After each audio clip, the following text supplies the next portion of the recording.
Assalamualaikum warahmatullahi wabarakatuh. Salam sejahtera untuk kita semua. Perkenalkan, saya Nurse Berdawa Salama, Eskap MKep, dosen tetap Prodi D3 Keperawatan Fakultas MIPA Universitas Bengkulu. Saat ini saya sedang mengikuti proses sertifikasi dosen tahun 2025 yang diadakan oleh Kemendikti Saintek. Pada dokumen PDD UKT-PT ini, saya akan menunjukkan unjuk tridharma perguruan tinggi dalam bidang pengajaran sesuai dengan mata kuliah yang saya ampu dan keilmuan saya, yakni keperawatan medikal bedah dasar. Keperawatan medikal bedah dasar adalah mata kuliah yang diberikan pada mahasiswa semester 3 dengan bobot 2 SKS dan kode PRW 338. Deskripsi mata kuliah ini akan menguraikan konsep perspektif keperawatan medikal bedah, berbagai penyakit infeksi atau kronis pada sistem pernafasan, kardiovaskular, sistem pencernaan, dan sistem perkemihan dengan gangguan kebutuhan oksigenasi, gangguan kebutuhan eliminasi, nutrisi, dan cairan. Adapun CPMK pada mata kuliah ini adalah 1. Mampu memahami ilmu keperawatan untuk melakukan asuhan keperawatan secara profesional dengan menggunakan pendekatan proses keperawatan yang meliputi pengkajian, diagnosa, intervensi, implementasi, dan evaluasi keperawatan.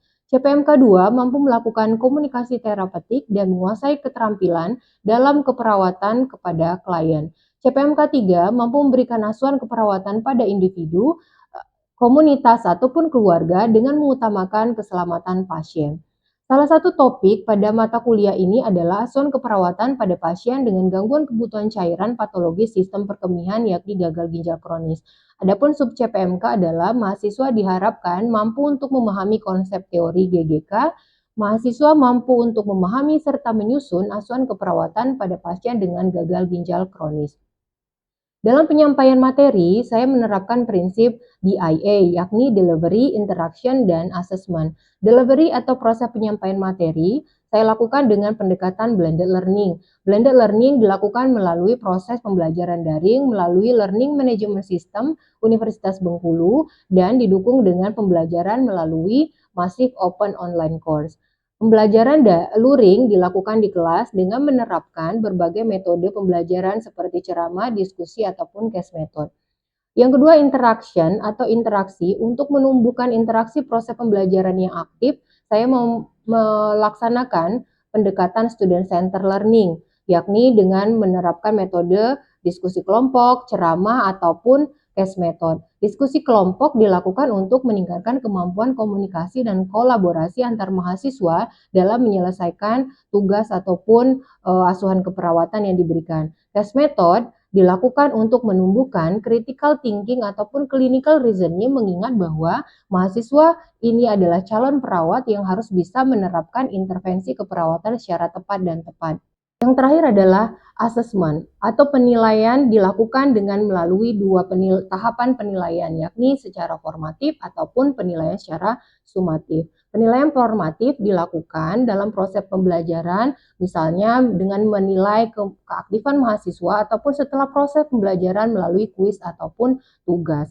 Kemudian penilaian sumatif berdasarkan kurikulum outcome based education, mahasiswa akan dinilai dengan persentase case method 50% yang dinilai dengan berdasarkan hasil atau laporan asuhan keperawatan yang dibuat, tugas 20%, UTS dan UAS masing-masing 10%, serta keaktifan sikap atau soft skill mahasiswa adalah sebesar 10%. Demikianlah pemaparan mata kuliah keperawatan medikal bedah dasar yang saya ampu dan berikut adalah cuplikan proses perkuliahan di kelas. Terima kasih. Wassalamualaikum warahmatullahi wabarakatuh. Assalamualaikum warahmatullahi wabarakatuh. Waalaikumsalam warahmatullahi wabarakatuh. Selamat pagi semuanya. Pagi, Bu. Oke, hari ini kita ketemu lagi di pertemuan ke-9 ya di mata kuliah keperawatan medikal bedah dasar dengan topik nanti asuhan keperawatan pada pasien dengan gangguan kebutuhan cairan ya pada patologi sistem perkemihan dengan kasus gagal ginjal kronis ya. Gimana kabarnya pagi ini? Alhamdulillah baik. Baik. Suasana hatinya gimana? Senang, semangat. Udah sarapan? Sudah. Oh belum, ada yang belum. Karena suasana hati itu bisa mempengaruhi mood kita seharian ini ya, termasuk nanti dalam proses pembelajaran. Nah, Kita akan belajar nanti mengenai konsep teori, ASKEP gitu ya. Tapi sebelum memulai perkuliahan, kita baiknya berdoa menurut kepercayaan kita masing-masing. Berdoa, dimulai.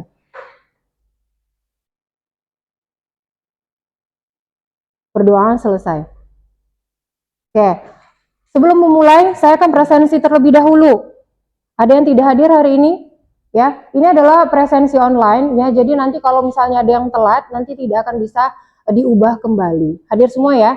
Saya simpan di link presensi. Oke.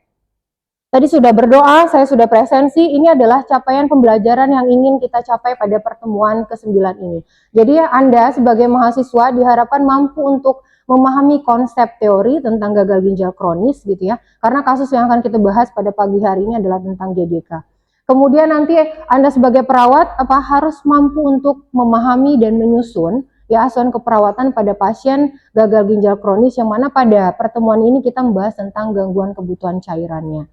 Jadi masih ingat Anda proses keperawatan ada 5 tahapan atau 5 proses. Mulai dari apa aja? Pengkajian, diagnosa, intervensi, implementasi, dan evaluasi ya. Itu nanti yang akan kita bahas ketika Anda diberikan sebuah kasus. Oke. Ini adalah skenario pembelajaran yang akan kita lakukan pada hari ini. Jadi skenarionya adalah kita akan belajar hari ini adalah dengan metode case method gitu ya. Jadi nanti mahasiswa akan dibagi menjadi 4 kelompok. Jadi kita bagi mahasiswanya, kelompoknya sudah saya bagi, nanti akan saya tampilkan. Tetapi ketika kita membahas tentang konsep teori, nanti kita kita bahas dulu tentang gagal ginjalnya. Ketika mau diskusi baru nanti Anda akan membentuk kelompok sesuai dengan yang sudah ditentukan. Kemudian nanti mahasiswa akan diberikan sebuah kasus ya, tentunya berkaitan dengan gagal ginjal kronis, dan Anda akan diminta untuk menegakkan diagnosa. Diagnosa itu akan ditegakkan jika Anda sudah memahami data objektif dan data subjektifnya, data senjangnya ya. Kemudian nanti Anda akan menentukan etiologi ataupun nanti problem yang sesuai atau menjadi masalah utama pada kasus tersebut. Mungkin saja pada kasus itu dia tidak hanya satu diagnosa saja, tapi bisa 2, bisa 3. Tapi Anda sebagai perawat harus bisa menentukan mana prioritas yang harus diutamakan, ya. Oke, ini nanti kelompoknya ya. Nanti Anda bisa duduk sesuai dengan kelompoknya masing-masing. Ini sudah saya menggunakan aplikasi Pickerwell, jadi Anda tidak bisa memilih ini saya mau temennya dengan ini gitu ya. Sudah diatur dengan menggunakan aplikasi dan ini real gitu ya. Jadi silakan nanti duduk berdasarkan kelompoknya masing-masing ketika kita mau membahas kasus. Oke, sudah siap kita membahas tentang konsep teori GGK? Siap. Oke, silakan Anda untuk menyimak sebuah video ini dan saya akan meminta Anda untuk memberikan pendapat gitu ya. Pemirsa, gegara gemar mengkonsumsi mie instan ini membuat seorang anak berusia 13 tahun harus rela menjalani cuci darah. Cuci darah ini ia jalani setelah divonis menderita gagal ginjal kronis stadium 5. Ya, sudah Anda simak tadi? Ada seorang anak yang masih SMP tapi sudah terdiagnosis GGK dan harus menjalani cuci darah. Mungkin Anda belum praktek klinik ke ruang hemodialisa, tapi mungkin pernah mendengar istilah cuci darah. Jadi anak ini harus menjalani cuci darah. Saya minta pendapat Anda berkaitan dengan kasus tadi. Silakan Anda buka aplikasi menti.com. Silakan nggak apa-apa dikeluarkan handphonenya. Silakan Anda buka aplikasi menti.com ya. Dan Anda masukkan kode 249586308. Baik, ini sudah ada yang masuk ya. Ini adalah pendapat Anda berkaitan dengan faktor resiko yang menyebabkan kasus tadi. Ya, kasusnya apa? Gagal ginjal kronis. Yang paling besar tulisannya nampak berarti itu adalah yang paling banyak Anda tulis. Ya, menurut kalian, faktor resiko yang terbesar ternyata adalah obesitas. Kemudian apalagi gaya hidup. Kenapa kira-kira gaya hidup? Anda menyampaikan bahwa gaya hidup itu bisa menjadi faktor resiko terjadinya GGK pada remaja. Ayo, siapa yang bisa menjawab? Oke, silakan, Selin. Izin menjawab Bu, kenapa prevalensi peningkatan pada GGK pada anak itu meningkat? Karena bisa kita lihat gaya hidup pada anak-anak sekarang yang menuju di mana dia banyak mengkonsumsi minum-minuman yang banyak berenergi dan tinggi akan pengawet serta makan makanan yang instan. Oke, baik. Terima kasih Selin untuk pendapatnya. Jadi banyak anak-anak yang sekarang dulunya yang terkena GGK itu adalah dewasa gitu ya. Sekarang berpindah. Kalau Anda ke rumah sakit M Yunus ada yang umur 17 tahun atau 20 tahun. Ya faktor resikonya apa? Salah satunya tadi kasus anak ini dia mengkonsumsi makanan-makanan mie instan. Mie instan apa? Banyak kandungan natrium gitu ya. Bisa memicu terjadinya apa? Hipertensi gitu ya. Kalau banyak konsumsi manis bisa menyebabkan resistensi terhadap insulin. Bisa mengakibatkan penyakit apa? Diabetes mellitus. Akibatnya nanti apa? Kalau sudah DM nanti faktor terjadinya GGK. Nah, nanti kita bahas kenapa ya DM itu bisa menyebabkan GGK. Oke, kita lanjut ya. Ini nanti kita akan mempelajari atau membahas tadi ya. Gagal ginjal kronis konsepnya, pengkajian berarti Anda mengumpulkan data subjektif, objektif yang data senjangnya, merumuskan diagnosa dan melakukan intervensi, menyusun intervensi keperawatan. Ada yang tahu gagal ginjal kronis itu apa? Pernah mendengar atau pengetahuan awal Anda tentang gagal ginjal kronis itu apa? Kronis berarti? Coba angkat tangan, siapa yang bisa? Kronis artinya apa? Ada akut dan ada kronis. Kronis artinya apa? Apa Siti? Kronis artinya? Lebih dari? Oke, jadi terjadi penurunan fungsi ya ginjal secara progresif ya. Ada yang masih ingat Anda sudah belajar di semester 1 tentang anatomi, tentang ini ya, fisiologi dari ginjal. Salah satu fungsi ginjal yang sangat vital bagi tubuh kita apa? Menyaring darah, menyaring darah atau melakukan filtrasi ya. Kemudian apa lagi fungsi dari ginjal? Siapa yang melakukan fungsinya untuk menyaring darah? Glomerulus ya. Ya, jadi ini penyakit ginjal itu adalah kronis, berarti dia progresif dan sifatnya irreversible. Artinya kalau Anda masih ingat bahwa setiap ginjal itu banyak atau terdiri dari berjuta-juta nefron. Yang mana kalau nefronnya sudah rusak, maka tidak bisa lagi kembali fungsinya seperti semula. Jadi walaupun dia nanti ada menjalani terapi apapun, itu tetap tidak akan kembali ke seperti semula fungsi dari ginjalnya gitu ya, baik secara struktur ataupun fungsi normalnya.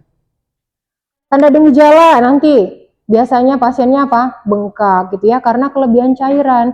Fungsi dari ginjal tadi adalah salah satunya untuk menjaga keseimbangan cairan dan elektrolit. Masih ingat ya fungsi dari ginjal? Menjaga tekanan darah. Ginjal juga menghasilkan hormon. Masih ingat di pelajaran semester 1 hormon apa? Eritropoietin ya. Fungsinya untuk apa? Ada yang tahu fungsi hormon eritropoietin? Untuk apa? Ya, untuk menstimulasi ya sumsum tulang untuk membentuk sel darah merah. Makanya pasien gagal ginjal itu salah satunya pasti dia akan mengalami anemia. Karena apa? Hormonnya sudah berkurang, Hb-nya pasti yang sel darah merah yang dibentuk juga akan kurang, sehingga akibatnya ya pasti pasiennya nanti akan mengalami anemia. Kemudian penurunan jumlah urin. Nanti kalau Anda ketemu pasien gagal ginjal, Anda tanya, Ibu masih banyak nggak urinnya? Masih kencing nggak? Gitu. Ya, karena nanti fungsi ginjal tadi adalah salah satunya filtrasi, ya, dia akan membentuk urin, gitu ya. Nah, kalau misalnya ginjalnya sudah rusak, maka urin yang akan terbentuk ya sedikit atau bahkan tidak ada. Anuria atau oligouria. Ya, oligouria berapa produksi urinnya dalam satu hari? Kurang dari 100 mili gitu ya. Itu anuria. Kalau oligouria kurang dari 400 mili dalam satu hari. Jadi apa yang sudah disampaikan di semester sebelumnya itu jangan dilupakan ya. Oke, nah ini tadi penyebab utama ya. Apa penyebab utamanya? DM dan hipertensi. Oke, kenapa DM bisa menyebabkan gagal ginjal? Ada yang bisa jawab? Apa yang terjadi seseorang yang mengalami diabetes mellitus? Hiperglikemia. Terus apa yang akan terjadi? Kalau hiperglikemia, ya gitu ya, nanti ya, Anda tahu ginjal punya nefron kan, fungsinya untuk menyaring darah gitu ya, glomerulus. Kalau darahnya itu kental, banyak kadar gula darahnya tinggi, makanya nanti pembuluh darah kecil di ginjal itu bisa rusak. Akibatnya apa? Kalau pembuluh darahnya rusak, suplai darah ke ginjal akan kurang. Akibatnya apa? Ginjalnya akan rusak, nefronnya akan mengalami kematian gitu. Ya. Jadi makanya DM ini prevalensinya paling tinggi penyebabnya. Hipertensi juga gitu. Jadi Anda sebagai perawat kalau ketemu sama pasien DM atau hipertensi harus belajar diedukasi untuk melakukan self management. Apa itu self management yoga? Manajemen diri pasien dengan penyakit kronik itu penting untuk diajarkan gitu ya. Bagaimana mereka melakukan manajemen untuk mengelola penyakit yang dialami gitu. Ya, hipertensi ini adalah salah satu juga penyakit kronis. Sama halnya dengan DM, dia akan merusak pembuluh darah gitu ya. Nih, tadi yang ada kasus di anak-anak tadi, ya. Dia gemar makan minum minuman yang berwarna, ya. Jadi berwarna, banyak kandungan zat kimia itu akan merusak ginjal karena apa tadi bisa meningkatkan hiperglikemia gitu ya. Akibatnya pembuluh darah pada ginjal juga akan mengalami kerusakan. Obesitas tadi jawaban yang terbesar ya, ada obesitas. Ya, jadi kontrol nih berat badan kita sesuai nggak dengan indeks massa tubuh kita, ya normal atau termasuk overweight atau obesitas. Baik, selanjutnya Anda akan diberikan sebuah kasus ya. Nanti akan kita lakukan diskusi kelompok dan Anda akan diminta untuk menentukan diagnosa serta intervensi keperawatan yang harus dilakukan sebagai seorang perawat. Silakan Anda bentuk kelompok sesuai dengan pembagian yang sudah ditentukan di awal tadi. Silakan. Oke, udah duduk dengan kelompoknya masing-masing? Sudah. Oke, silakan dibaca soal kasusnya dan analisa tentukan diagnosa dan intervensi. Udah bawa buku SDKI ya, Siki? Sudah. Sudah dibaca tadi soal kasusnya? Sudah. Ini tentang kasus gagal ginjal kronis, tentunya berkaitan dengan diagnosa yang mungkin muncul pada pasien GGK. Ya, ingat ya, diagnosa itu terdiri dari problem, etiologi, dan simptom. Jadi, kalau Anda hanya menentukan masalahnya itu bukan diagnosa, tetapi masalah keperawatan. Lihat etiologi, banyak etiologi yang ada di situ, tapi yang paling cocok untuk kasus ini penyebabnya apa? Gitu ya. Bisa ya, silakan didiskusikan kembali dengan kelompok.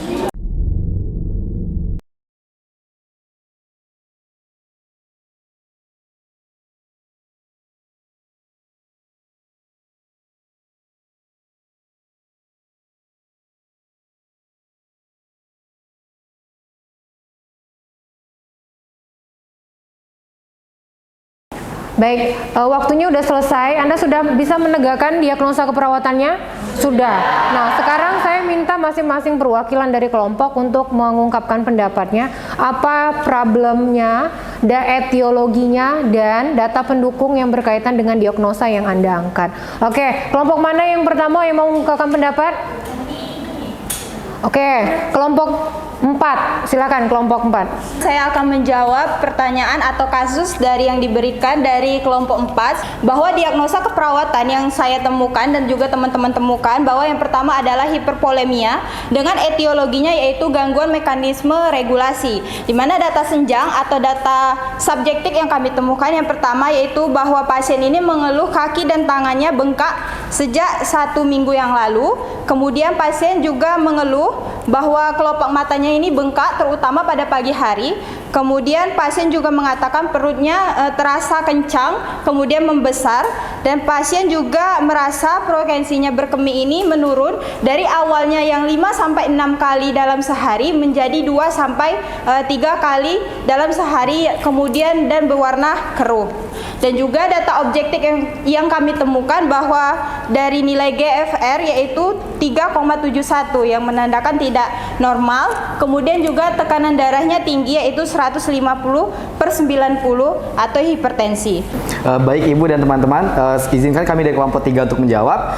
Di sini terdapat perbedaan dari menurut kelompok kami, di mana diagnosanya itu sama untuk prioritas yaitu tentang hipervolemia. Tetapi terdapat perbedaan etiologi, yaitu menurut kelompok kami itu disebabkan karena kelebihan asupan cairan, sehingga adapun data dari pasien yaitu pasien mengeluh ekstremitas atas dan bawah mengalami pembengkakan sejak 1 minggu sebelum masuk rumah sakit, kemudian perutnya terasa keras dan juga membesar.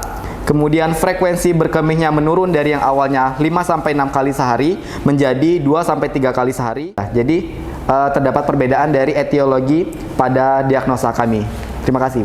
Baik, dari dua kelompok yang sudah menyampaikan ya gagasan mereka gitu ya, pendapat dari kedua kelompok. Dari kedua kelompok yang lain sama diagnosanya yang diangkat hipervolemia sama. Apa definisinya hipervolemia? Kelebihan cairan. Oke, kelebihan cairan ditandai tadi dengan adanya edema, sites gitu ya. Nah, kemudian pertanyaannya sekarang, karena topik kita adalah gangguan kebutuhan cairan pada pasien GGK, kenapa pasien GGK itu bisa mengalami hipervolemia? Apa yang terjadi? Nah, itu nanti akan menjadi penyebab yang bisa kalian angkat untuk menjadi etiologi. Ada yang bisa menjawab? Oke, dari kelompok 2. Silakan, Selin. Izin menjawab Bu, kenapa pasien GGK dapat mengalami kelebihan cairan atau hipervolemia? Dikarenakan kembali lagi ke fungsi ginjal yang utama, yaitu mengontrol kadar cairan di dalam tubuh. Yang dimana apabila ginjal sudah terganggu, ginjal tidak dapat dengan lancar untuk menjalani fungsinya tadi, yaitu untuk mengatur cairan itu tadi, sehingga cairannya menumpuk dan tidak bisa dibuang melalui BAK atau urin. Oke, terima kasih. Ada yang mau menambahkan kenapa hipervolemia terjadi pada pasien dengan gagal ginjal kronis? Ya, apa fungsinya ginjal selain untuk tadi urin ya? Dia akan membantu untuk mengekskresikan sisa-sisa metabolisme. Natrium harusnya dibuang melalui urin harusnya? Iya, harusnya dibuang melalui urin. Nah, karena tadi ekskresinya fungsinya sudah berkurang, makanya nanti natrium itu akan menumpuk di dalam tubuh kita. Nah, nanti natrium itu akan memicu terjadinya retensi air, gitu ya.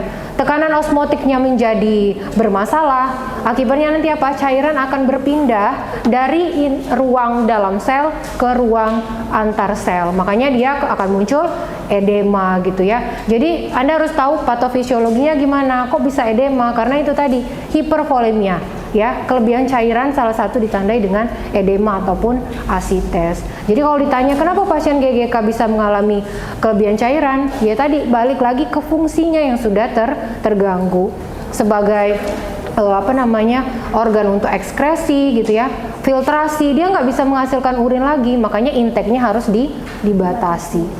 Tuh, ya, bisa dipahami kira-kira? Bisa. Baik, jadi sudah kita temukan prioritas masalah adalah hipervolemia. Dengan etiologinya tadi yang paling pas adalah regulasi. Kenapa dari kelompok saya nggak apa-apa namanya berargumen ya, tetapi di dalam kasus tidak disampaikan bahwa dia tidak ada data yang menunjukkan intake-nya berlebihan. Tapi memang karena ginjalnya sudah rusak seperti temannya sampaikan, jadi regulasinya memang bermasalah. Jadi etiologinya adalah berkaitan dengan regulasi apa? Gangguan mekanisme regulasi ditandai dengan apa? Data senjang yang sudah ditemukan tadi. Nah, sekarang kita akan membahas tentang intervensi apa. Anda kan sebagai perawat, fungsinya perannya nanti adalah melakukan intervensi baik secara mandiri ataupun kolaborasi nanti untuk mengatasi masalah pasien. Jadi intervensi apa yang bisa dilakukan untuk mengatasi hipervolemia pada pasien dengan gagal ginjal kronis? Tadi kelompok 4 udah, 3 sudah, 2. Mungkin kelompok 1 silakan ada yang mau berpendapat. Oke, silakan. Baik, kami dari kelompok 1 izin menyampaikan hasil diskusi kami, yaitu adapun intervensi dari diagnosa hipervolemia, yaitu manajemen hipervolemia. Adapun tindakan observasi, terapeutik, edukasi, dan kolaborasi. Nah, untuk observasi itu ada periksa tanda dan gejala hipervolemia, selanjutnya monitor intake dan output cairan, tindakan terapeutik itu timbang berat badan setiap hari pada waktu yang sama, selanjutnya batasi asupan cairan dan garam, dan edukasi itu ada anjurkan melaporkan jika berat badan bertambah lebih dari 1 kilo dalam sehari. Kemudian kolaborasi itu kita lakukan tindakan kolaborasi pemberian diuretik. Oke, baik, tadi kita sudah mendengarkan ya pendapat dari kelompok 1. Tadi kita dalam menentukan intervensi keperawatan itu berarti panduannya adalah standar intervensi keperawatan Indonesia atau SIKI. Nah, untuk masalah diagnosa keperawatan hipervolemia tadi disampaikan oleh kelompok bahwa salah satu intervensinya adalah mulai dari observasi ya, ada terapeutik, kemudian ada kolaborasi dan ada edukasi. Peran Anda sebagai perawat apa? Memantau intake dan output dari pasien tersebut. Intake-nya berarti jumlah cairan yang masuk, outputnya berarti jumlah urinnya. Nanti akan disesuaikan antara intake dan outputnya sehingga nanti jumlah cairannya seimbang, ya, tidak mengalami hipervolemia. Anda bisa lihat ini di PPT, ini ada gambar ginjal yang rusak, gitu ya, ginjal yang normal dan ginjal yang sudah rusak, ya. Nah, jadi ini adalah yang tengah apa gambar apa? Itu adalah mesin untuk melakukan cuci darah atau hemodialisa gitu. Nah, ini ada gambar apa ini? Ada cairan, artinya apa? Pasien yang sudah mengalami gagal ginjal kronis karena regulasinya sudah bermasalah, berarti intake-nya harus dibatasi. Kenapa? Kalau misalnya intake-nya banyak, yang dikeluarkan sedikit, pasiennya tadi oligo atau anuria ya, berkemihnya urinnya sudah sedikit. Jadi intake-nya atau yang masuk itu harus dibatasi sehingga nanti jumlah yang masuk dan yang keluar itu seimbang, ya, seimbang antara intake dan outputnya. Peran Anda sebagai perawat apa? Bisa melakukan edukasi. Kalau kolaborasi diberikan obat misalnya untuk membantu memperbanyak urin yang dikeluarkan gitu, ya. Jadi intake, self management. Sebagai perawat Anda harus membantu pasiennya untuk bisa melakukan self management. Artinya manajemen di diri. Bahwa pasien gagal ginjal itu penyakit kronis, jadi nggak bisa disembuhkan. Jadi HD ataupun cuci darah itu hanya untuk membantu tetap mengurangi gejala dan tetap bertahan hidup gitu ya. Kalau nggak cuci darah bisa aja sesak nafas karena cairannya bisa sampai ke paru-paru gitu. Nah, peran Anda sebagai perawat tadi sebagai edukator memantau, mengajarkan bagaimana manajemen diri. Manajemen diri pada pasien gagal ginjal kronis itu diantaranya obatnya harus patuh, cairannya juga batasi natrium, minumnya dikurangi, banyak makan garam, tinggi garam sama aja nanti tetap akan terjadi kelebihan cairan. Kemudian apa? Pasiennya harus patuh dalam menjalani hemodialisa gitu ya. Ini ada salah satu evidence base, jadi penelitian yang pernah saya lakukan, jadi menerapkan sebuah model. Anda pernah belajar di semester 2 tentang model dokumentasi CBE ya, searching by exception. Ya, pernah diajarkan. Jadi ini dikembangkan untuk membuat sebuah lembar catatan harian yang bisa digunakan oleh pasien HD mengontrol intake dan output urinnya. Ada yang mau ditanyakan sebelumnya? Tidak ada. Bisa dipahami tadi penyebab utama dari GGK tadi apa? DM dan hipertensi. Tapi banyak sekarang fenomenanya anak remaja yang mengalami GGK. Salah satu penyebabnya tadi karena gaya hidup, makan makanan yang manis, minuman yang manis, seperti itu ya. Oke, silakan nanti untuk kelanjutan dari tugas ini Anda membuat laporan asuhan keperawatan yang lengkap mulai dari format pengkajian sampai ke evaluasi dari skenario kasus ini gitu ya. Nanti tentukan prioritas masalah yang kedua dan Anda harus mengumpulkan di e-learning gitu ya. Ini bukan tugas kelompoknya, silakan dikumpulkan nanti dan dalam bentuk hard copy. Jadi ini penilaiannya 50% dari keseluruhan. Jadi saya harap Anda bisa mengerjakannya dengan baik dan semaksimal mungkin. Ada yang mau ditanyakan? Tidak ada. Kalau tidak ada mungkin saya akhiri pertemuan hari ini ya. Mudah-mudahan apa yang disampaikan bisa dipahami. Wassalamualaikum warahmatullahi wabarakatuh.